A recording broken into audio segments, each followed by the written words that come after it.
Hello, my name is Pastor Al Howard, and this is my wife Judy.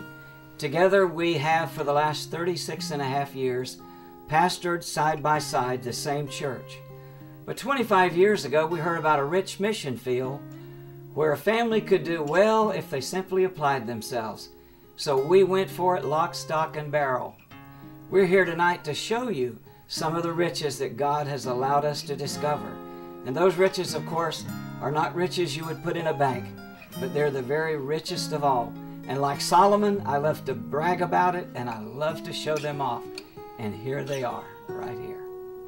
Who will speak up for the little ones, helpless and half abandoned? They've got a right to choose life they don't want to lose. I've got to speak up, won't you?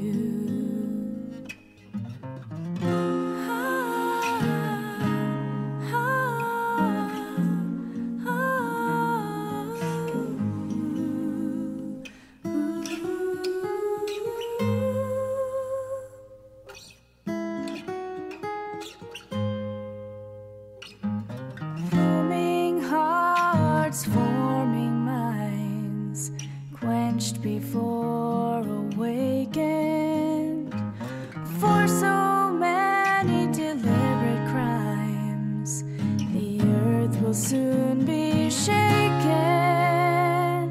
Little hands, little feet, tears for him who made you. Should all on earth forsake you now, yet he'll never forsake you.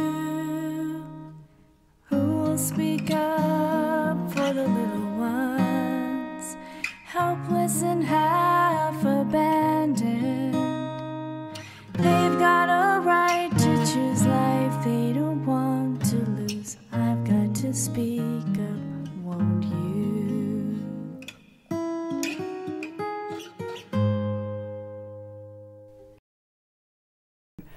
I didn't have Jesus in my life. It was very chaotic. It was abusive. It was a lot of drinking, a lot of drugs.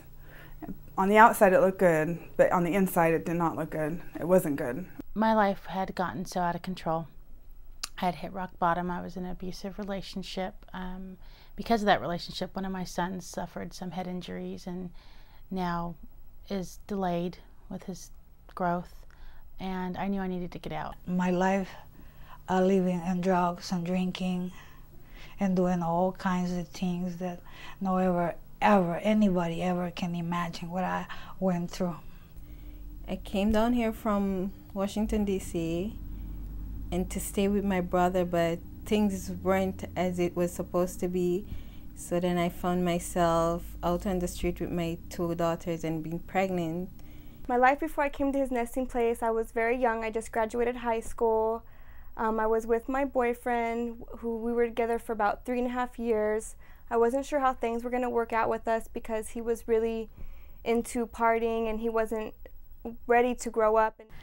I was just lost in the world. I didn't have nobody to help me. I was with my daughter's dad and we were having a lot of problems. It was pretty much a domestic violence relationship. I got thrown into jail and stayed in jail for about 6 months. I spent about 10 years going in and out of jail repeatedly. I went to prison. I was always on the run. I didn't have no responsibility except to myself, I thought, and I didn't care who I hurt. At that time I became pregnant and I didn't want to have another baby, so I was going to have an abortion. There was no hope. There was really no hope. I thought I was going to die on the street and they were going to find me there without nobody knowing my name or who I really was. He wanted me to have an abortion at first. He went back and forth of whether I should have one or not. And I knew I wasn't going to have one. I knew that wasn't God's will. I left him and